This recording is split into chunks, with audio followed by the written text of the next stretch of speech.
Bismillahirrahmanirrahim. Assalamualaikum warahmatullahi wabarakatuh. Alhamdulillah. Alhamdulillahi bi ni'matihi tatimmus shalihat. Wassalatu wassalamu ala sayyidis sadat sayyidina wa maulana Muhammad wa ala alihi wa ashabihi ahlil fadaili wal karamat. Rabbana subhanaka la ilma lana illa ma 'allamtana innaka antas samiul alim. Nawaitu ta'alluma wa ta'lim wa tadhakkura wa tadhkir wan naf'a wal intifa' wal ifadata wal istifadah wal hasa 'ala tamassuki bi kitabillah wa sunnati rasulih wa du'a ila al huda wa dilalata 'ala al khair ibtigha'a mardatillah wa mardatihi wa qurbihi wa thawabihi. Qala al-muallif rahimahullah ta'ala nafa'ana Allah bihi wa bi'ulumihi fid dharain amin. Satu abwabil ma'rufi, luasnya pintu-pintu kebaikan. Alhamdulillah, pada saat ini Allah Subhanahu wa taala kumpulkan kita kembali dalam kajian kitab Kashful Ghummah karangan Abuya Sayyid Muhammad bin Alawi bin Abbas Al-Maliki Al-Hasani Al-Maki, seorang ilmuwan, seorang muhaddisin, seorang waliullah, pejuang ahlu sunnah wal jamaah di Timur Tengah. Mudah-mudahan kita semua mendapatkan berkah dari ilmunya beliau, berkah dari perjuangannya beliau, dan mudah-mudahan Allah Subhanahu wa taala mengistiqomahkan kita untuk dapat istiqomah duduk di majelis-majelis yang mulia, yaitu majelis-majelis ilmu dan majelis zikir. Pembahasan saat ini adalah tentang luasnya pintu-pintu kebaikan. Jadi kebaikan itu sangatlah luas dan banyak pintu-pintunya. Nah, tinggal di mana kita ketemu dengan sebuah pintu kebaikan, maka disitulah ada peluang datangnya cinta Allah kepada kita. Di sini disebutkan dalam sebuah hadis. An Hudzaifah radhiyallahu anhu qala Rasulullah sallallahu alaihi wasallam kullu ma'rufin shadaqatun. Setiap kebaikan itu merupakan sedekah. Jadi sedekah itu tidak hanya terbatas dengan uang, tidak hanya terbatas dengan harta, tetapi sedekah itu maknanya sangat luas. Dengan senyum kepada saudara kita, menampakkan wajah yang antusias, wajah yang ramah kepada saudara kita, itu merupakan sedekah. Apapun yang menyenangkan hati saudara kita, itu merupakan sedekah. Baik itu berupa bantuan, mengambilkan barang, menaikkan barang ke atas kendaraan, mengambilkan buku, menolong apapun itu adalah sedekah. Apalagi itu membantu istri-istri kita. Nah, ini kadang-kadang kita agak selain merasa, ini tugas istri nih. Padahal kita merasa bahwa kita membantu istri, membantu masak, membantu nyuci, membantu bersih-bersih. Padahal hukum aslinya tugas-tugas itu bukan tugas istri, Pak. Hukum aslinya tugas itu adalah tugas suami. Karena suami itu bertugas memberikan nafkah dan memberikan sandang, pangan dan papan, memberikan tempat tinggal yang layak. Tapi kalau tempat tinggalnya kotor, apa ya layak, Pak? Enggak. Begitu juga dengan pakaian, memberikan pakaian kepada istri bukan cuma beliin, tetapi memberikan pakaian istri yang bersih itu juga tanggung jawab kita. Kalau bajunya sudah kotor, masa kita suruh pakai? Nah, begitu juga dengan memberikan makan kepada istri kita. Jadi masa kita memberikan wortel mentah, masa kita berikan beras mentah suruh makan? Maka harus dimasak dulu. Nah, itu adalah tugas seorang suami. Tetapi ketika seorang itu membangun rumah tangga, di sana ada yang namanya kesepakatan bersama. Jadi ketika ada kesepakatan bersama bahwa suami harus membantu istri, istri harus membantu suami, melayani suami, maka di sana adanya saling kerjasama, saling membantu. Maka seorang istri yang di rumah yang tugasnya itu melayani suami, kemudian menjaga anak, melahirkan anak, mendidik anak, maka itu ketika tugasnya selesai, maka dia harus membantu suaminya, melayani suaminya. Dengan salah satu, kalau suami itu sudah kerja keluar, sudah kerja keras untuk mencari nafkah untuk kehidupan sehari-hari, nggak sempat mau nyuci, nggak sempat mau bersih-bersih, nggak sempat mau masak, maka istri membantu. Jadi istri yang membantu masak, maka di sini suami terbantu untuk diringankan tugasnya oleh istri dengan cara istri yang memasak, istri yang bersih-bersih, istri yang nyuci. Tetapi persepsi ini atau hal ini biasanya sudah terbalik di tengah masyarakat. Itu seakan-akan, Pak bantuin jemur, wah itu tugasmu, masa kamu gitu aja nggak kuat. Kadang-kadang terjadi seperti itu di tengah-tengah kita. Maka sebenarnya hukum aslinya itu adalah tugas dari si suami. Nah, ketika si suami yang sebenarnya dia yang punya tugas, dia membantu istri karena istrinya sudah masak, jaga anak, kemudian istrinya sudah bersih-bersih, sudah keringetan, dia bantu. Sini deh, gantian. Nah, ketika terjadi seperti itu, suami sudah ingin mengambil alih apa yang dikerjakan oleh istri, istri senang, maka di sanalah Allah akan cinta kepada hambanya. Wallahu fi auni abdin ma kana al-'abdu fi auni akhi. Allah itu akan menolong seorang hamba ketika hamba tersebut menolong saudaranya dalam hal apapun kecuali kemaksiatan dan melanggar perintah Allah. Apalagi ini yang ditolong istrinya, kerabat terdekat, maka Allah pasti akan betul-betul menolong seorang hamba. Maka dikatakan as-shadaqatu tudfi'ul bala, sedekah itu akan mencegah bahaya, mencegah terjadinya musibah. Ini karena sedekah itu akan membantu saudara kita.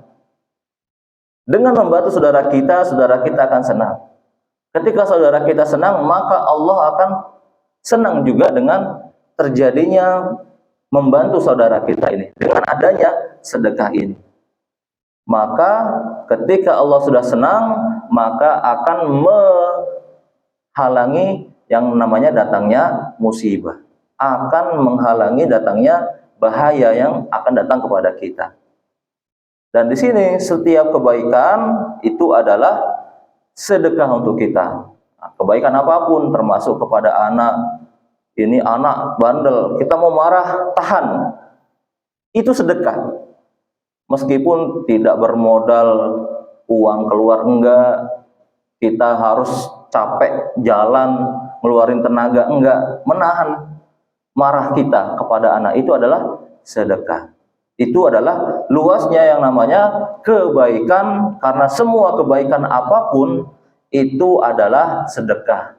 Nah, di mana kita tahu kebaikan? Kita silahkan tanya kepada hati nurani kita, kepada diri kita. Kalau kita diperlakukan seperti itu, senang apa enggak? Kalau senang berarti itu kebaikan. Kalau kita diperlakukan seperti itu, enggak senang, berarti itu bukan kebaikan. An Ibnu Abbas radhiyallahu anhu qala Rasulullah sallallahu alaihi wasallam, kullu ma'rufin shadaqah, setiap kebaikan adalah sedekah.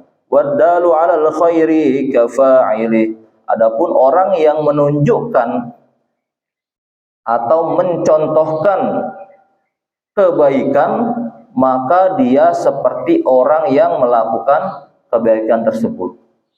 Meskipun dia hanya mencontohkannya itu sekali, tetapi banyak orang yang menirunya, maka ini akan mendapatkan pahala seperti mana orang yang melakukan atau mencontoh kebaikannya itu.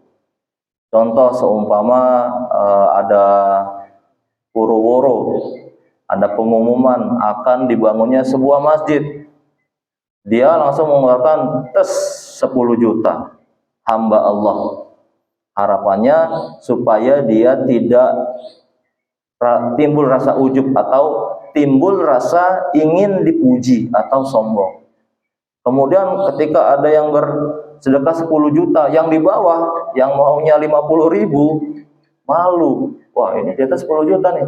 Akhirnya yang di bawahnya ya 1 juta lah, ya 500 lah. Nah, dengan adanya di bawahnya itu mencontoh yang di atas, maka yang di atas pun dapat kebaikan atau pahala seperti orang yang sedekah yang mencontoh dia. Dibuatkan masjid bangun. Maka ketika orang masih beribadah di masjid tersebut, selama masjid itu masih berdiri, maka orang yang memberikan contoh tadi itu pahalanya ngalir lebih banyak lagi. Baru di bawahnya, yang di bawahnya. Itu adalah keluasan daripada kebaikan. Maka seperti MLM, ya, yang di atas pahalanya lebih banyak, menurut sampai ke bawah. Maka yang paling banyak pahalanya di sisi Allah adalah para sahabat radhiyallahu anhum yang berjuang bersama Rasulullah SAW sehingga tersebarlah ajaran agama Islam sampai kepada kita. Selama orang masih mengamalkan agama Islam dari zaman sahabat, tabi'in, tabi'ut tabi'in sampai kita ini, orang semuanya belajar beribadah, berjuang, maka pahalanya itu akan ngalir sama yang berjuang pertama bersama Rasulullah SAW, yaitu para sahabat. Maka kita tidak diizinkan untuk mencemooh atau menghina para sahabat. Karena ashabi kan nujum, sahabat-sahabatku itu, kata Nabi, sahabat-sahabat Rasulullah seperti bintang. Fabi ayyi muqtadaitum ihtadaitum.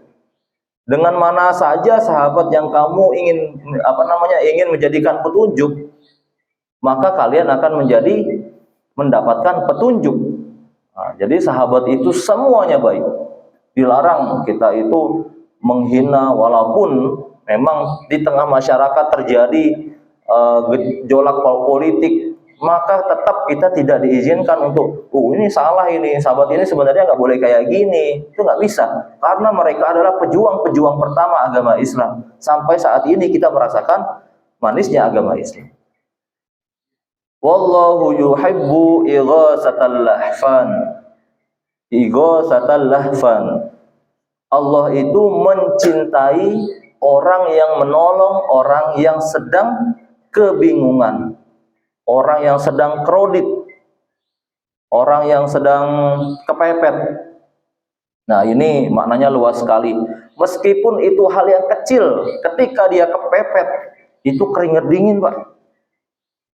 Saya pernah punya pengalaman di kereta kehilangan tiket dan uang saya udah habis, Pak.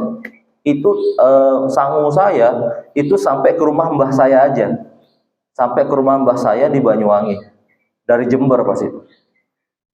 Saya itu gini, tiket saya mana gitu. Mana di kantong, perasaan apa hilang apa gimana. Keringetan gara-gara didatengin kondektur. Nah, saya akhirnya sama kondektur, ya udah bayar di sini. Disuruh bayar di atas. Nggak ada uang, Pak. Nih, liatin. Sisa 1 rupiah, Pak. Pas itu saya punya uang kertas kuno itu 1 rupiah, sisa 1 rupiah, tidak ada lagi, 1.000 nggak ada. Akhirnya apa kata kondekturnya, silahkan nanti setelah kereta ini berhenti di stasiun berikutnya saya turunin di sana. Sedangkan stasiun berikutnya tuh, Pak, di tengah-tengah alas kayak gitu. Jadi ada stasiun kecil, bukan stasiun besar.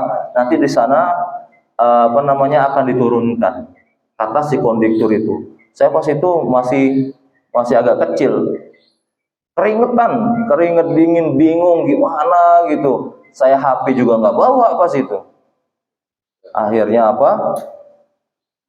Adalah orang bertato, Pak.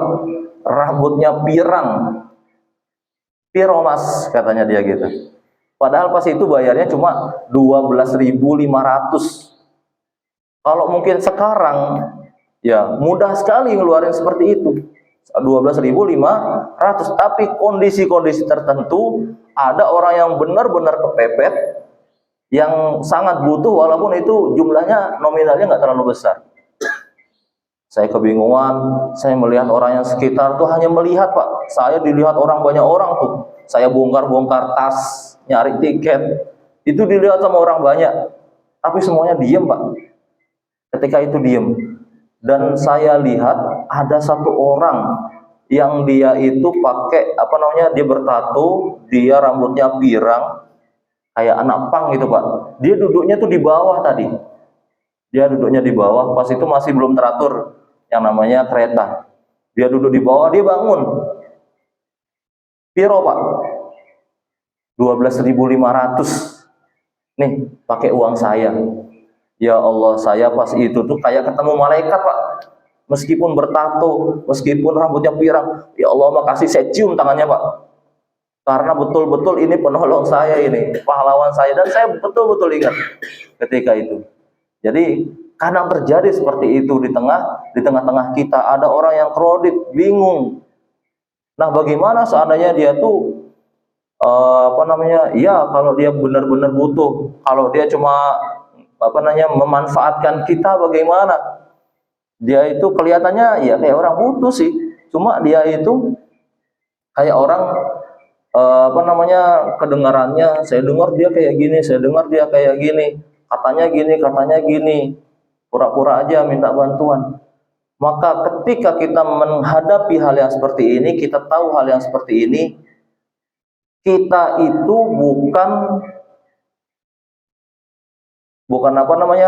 bukan melihat siapa yang kita tolong. Kita itu apapun yang kita dengar, bismillah kita niat mencari ridhonya Allah dengan menolong.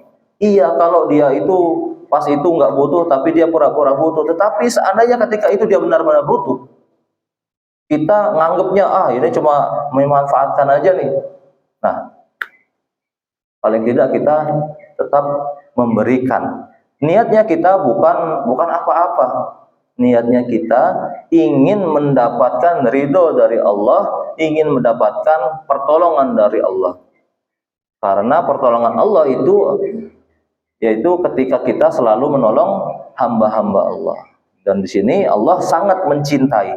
Allah itu mencintai orang yang menolong orang yang sedang kebingungan, baik itu dalam kondisi lingkungan kerja, dalam lingkungan organisasi yang sedang kebingungan, kita tolong. Biasanya anak-anak kos, ya, pengalaman saya juga dulu ketika saya masih awal-awal kerja, masih punya cicilan, saya itu di Singaraja.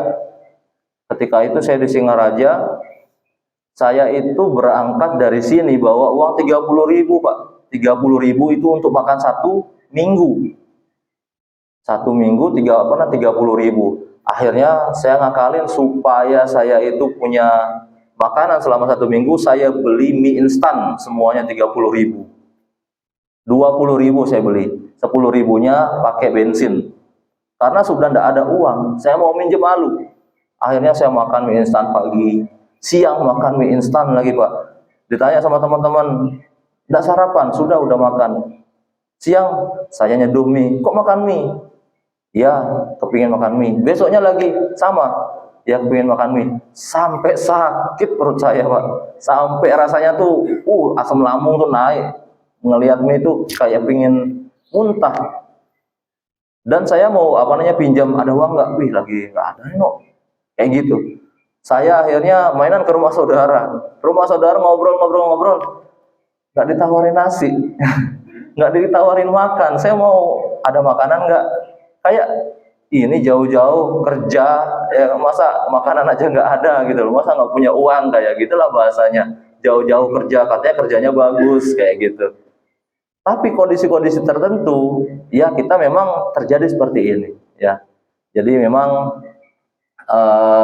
adalah kondisi-kondisi seperti itu, seperti anak-anak kos, anak-anak yang merantau. Ya, ketika dia berani mengungkapkan, ya aku lapar kali no, segera bantu. Insya Allah itu akan mendatangkan cinta dari Allah Subhanahu Wa Taala. Setulus apa kita itu mencintai atau membantu saudara muslim kita, saudara kita, maka setingkat itu juga Allah akan mencintai kita. Selanjutnya an Jabir radhiyallahu anhu qala Rasulullah sallallahu alaihi wasallam kullu ma'rufin shadaqah. Setiap kebaikan adalah sedekah. Wa ma anfaqal muslimu min nafaqatin, dan apapun yang diinfakkan oleh seorang muslim ala nafsihi, untuk dirinya, apapun yang diberikan, nafkah yang diberikan kepada dirinya sendiri, wa ahlahu, dan keluarganya, kutiba lahu biha shadaqah, itu juga dicatat sebagai sedekah. Jadi nafkah yang kita berikan kepada keluarga kita, bahkan kepada diri kita sendiri, itu merupakan sedekah, dihitung juga sedekah. Wa kullu nafaqatin, dan setiap nafkah anfaqaha yang dinafkahkan al-muslimu oleh seorang muslim, fa'alallahi khalfuha, maka Allah akan memberikan ganti dari sedekah yang dikeluarkan. Wallahu dhaminun, dan Allah menjamin itu. Apapun yang kita keluarkan, apapun yang kita nafkahkan. Jadi nafkah, dibahas di sini, nafaqatin, nafkah yang diberikan oleh seorang muslim. Jadi enggak hanya nafkah untuk diri sendiri, nafkah untuk anak istri, bahkan nafkah yang juga sangat utama adalah nafkah untuk orang tua kita yang masih ada, atau famili kita, keluarga kita yang sedang kesusahan ekonomi, tetangga-tetangga kita yang sedang kesusahan ekonomi, kita berikan nafkah, dan Allah akan menggantinya. Bahasa di sini juga wallahu dhaminun, Allah menjamin. Allah tuh jadi penjamin. Dhamin itu adalah isim fa'il, pelaku. Jadi Allah itu adalah penjamin, akan menggantikan nafkah yang kita berikan kepada orang-orang sekitar kita, kepada diri kita, kepada keluarga kita, anak kita, kepada saudara-saudara kita, apalagi sama orang tua kita. Itu bukan hanya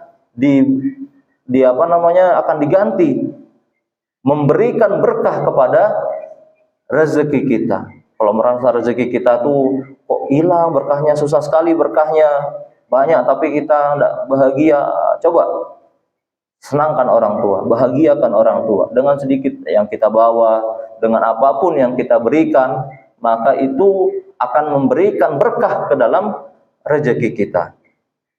Illa nafaqatan, kecuali nafkah fi bunyanin, di dalam membangun rumah, membangun bangunan, au maksiatin, atau nafkah yang berupa kemaksiatan. Jadi di sini Allah nggak jamin, ya, tidak menjamin akan mengganti dua perkara. Yang pertama, nafkah atau nafkah yang berupa bangunan, bangun rumah. Jadi di sini itu membangun rumah yang berlebihan, berbeda dengan membangun rumah yang dibutuhkan. Contoh yang dibutuhkan itu, ini dapur berantakan, ada meja kayu sudah reot, takutnya ketika masak roboh, itu kan berabe nanti. Nah, di sini kita buatkan meja yang bagus, kita rapikan. Istri kita senang, bahagia, senang masaknya, lebih ikhlas masaknya, ceria masaknya. Nah, di sini akan menyenangkan istri kita. Berbeda kalau membangunnya berlebihan ya, sudah bagus, sudah enak, tingkat 2. Biar di atas ada yang nempatin nanti makhluk halus, contoh seperti itu. Jadi biar megah. Nah, maka hal ini tidak merupakan hajat, tidak merupakan sebuah kebutuhan. Maka nafkah yang seperti ini tidak dijamin untuk diganti sama Allah. Bukan berarti itu tidak boleh, bukan berarti haram bangun rumah biar megah, enggak. Itu boleh, apalagi itu diperlukan. Ingin bangun tingkat 2, atasnya saya mau taruh anak yatim. Nah, anak yatim supaya kita nanti di surga itu sama Allah sama Rasulullah itu dekat, seperti 2 jari yang nempel, menjamin kehidupan anak yatim. Ya, seperti mana saya tahu di Banyuwangi, Ustadz Fakih, kakaknya Ustadz Ansor, beliau itu menampung anak yatim dan tanpa mencari proposal ke sana kemari. Pokoknya apa yang beliau makan, apa yang beliau itu ada, itu dikasihkan anak yatim itu. Dan itulah insya Allah ketika seorang itu ikhlas, benar-benar ingin mencari ridho Allah, maka selain Allah akan tolong, Allah akan berkahkan rezekinya. Besok di akhirat akan didekatkan dengan Rasulullah SAW. Nah, itu adalah kelebihan orang yang menjamin hidupnya anak yatim atau merawat anak yatim. Tapi kalau orang merawat anak yatim, bawa proposal seluruh dunia, akhirnya dengan proposal itu dapat uang 1 miliar, 1 miliarnya dipakainya makan anak yatimnya makan telur di rumah. Ini bahaya. Yang kita cari dananya itu haknya anak yatim. Untuk orang mensedekahkan bukan untuk dirinya, tapi untuk anak yatim, tapi dipakainya sendiri. Nah, itu bahaya.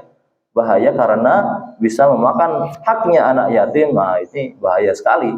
Ya, makanya kalau sudah kita merawat anak yatim, maka dengan rezeki kita, bismillah, akan berkah nanti rezeki kita akan diganti sama Allah, akan didekatkan dengan Rasulullah di akhirat kelak.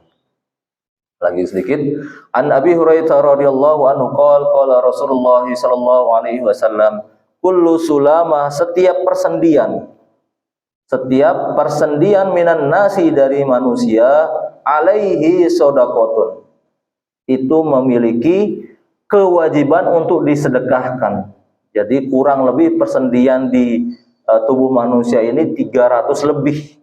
300 persendian, kayak di tangan kita, di jari kelingking ada 2, ada 3, dan seterusnya. Seluruh tubuh ini sekitar 300-an persendian, dan itu wajib disedekahkan setiap hari supaya kita selalu sehat, beraktivitas, supaya diberikan kesehatan, panjang umur. Maka wajib setiap hari disedekahkan. Wa kullu yaumin tatlu'u fihi syamsu ta'dilu bainal isnaini shadaqatun. Setiap hari yang mana matahari itu terbit di sana, itu harus juga kita keluarkan sedekah setiap hari. Wa tu'inur rajula, dan setiap membantu kepada seseorang, membantu seorang laki-laki atau siapa saja, fi dabbatihi, untuk menaikkan kepada kendaraannya, menaikkan barang ke atas kendaraannya, tahmiluhu, yang akan dibawanya, alaiha, di atasnya, wa tarfa'u lahu alaiha, dan mengangkat mata'ahu, barang-barangnya, shadaqatun, adalah sedekah. Jadi membantu dengan tenaga itu juga sedekah. Jadi membantu dengan tenaga, dengan harta, dengan sikap dan perilaku kita yang menyenangkan, itu semuanya adalah sedekah. Wa kalimatut thayyibatu, dan juga kalimat yang baik, shadaqatun, adalah sedekah. Cara ngomong, ini juga menjadi sedekah. Kalau kita terbiasa ngomongnya tuh agak kurang sopan, seumpama ada orang yang kurang sopan, maka ketika dia berusaha dengan kata-kata yang baik, atau orang yang sudah biasa berkata-kata baik, dia selalu istiqomah dengan kata-kata baiknya, dengan berusaha supaya tidak menyakiti perasaan orang lain, maka itu adalah sedekah juga. Wa bikulli khotwatin, dan setiap langkah, tamsyiha, yang engkau itu berjalan, ila sholati, menuju tempat sholat.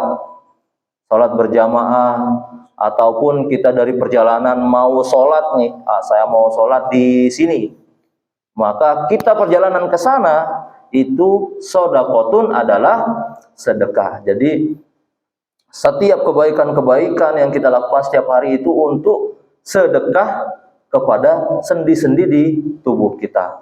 Wa tumitul adza, dan juga menyingkirkan sesuatu yang menyakitkan atau membahayakan anit toriki, dari jalan. Jadi sesuatu yang membahayakan, bisa jadi duri, bisa jadi batu yang buat orang jatuh. Kalau zaman sekarang itu pasir. Jadi saya tuh kalau kadang-kadang lewat di pengkolan ada pasir tuh, gini. Karena dulu kecil pernah gini Pak, balap-balapan jatuh di pasir, gara-gara pasir, seret, langsung luka. Akhirnya apa? Ketika ketemu pasir tuh ngeri, belok tuh, sudah kayak mau jatuh. Nah itu kan bahaya juga untuk setiap orang. Pasir yang ada di belokan-belokan itu, ketika orang itu menyingkirkan itu di sapunya, maka itu adalah merupakan sedekah. Sedekah untuk diri sendiri dan untuk kebaikan orang lain. Nah, itu adalah luasnya daripada kebaikan-kebaikan yang juga istilah di sini itu semua persendian kita itu ada sedekahnya. Dalam riwayat lain itu ada zakatnya. Zakatnya itu adalah kebaikan-kebaikan yang kita harus lakukan setiap hari. Dan itu juga cukup dengan 2 rakaat sholat duha. Dengan kita sholat duha itu sudah mencukupi untuk zakat dari seluruh tubuh kita. Jadi sholat duha itu supaya meluaskan rezeki kita, juga meluaskan kesehatan kita, supaya kita selalu sehat, insyaallah ya. Mungkin demikian apa yang kita bahas pada pagi hari ini. Mudah-mudahan kita semua diberikan hidayah dan taufik oleh Allah Subhanahu wa taala untuk selalu melakukan kebaikan-kebaikan dimanapun, sehingga kita dikenal oleh orang dengan sifat baiknya, bukan sifat negatifnya. Amin ya rabbal alamin. Marilah kita tutup majelis kita dengan doa kafaraah majelis. Subhanallah bihamdihi, subhanakallahumma bihamdika, asyhadu an la ilaha illa anta, astaghfiruka wa atubu ilaik. Wassalamualaikum warahmatullahi wabarakatuh.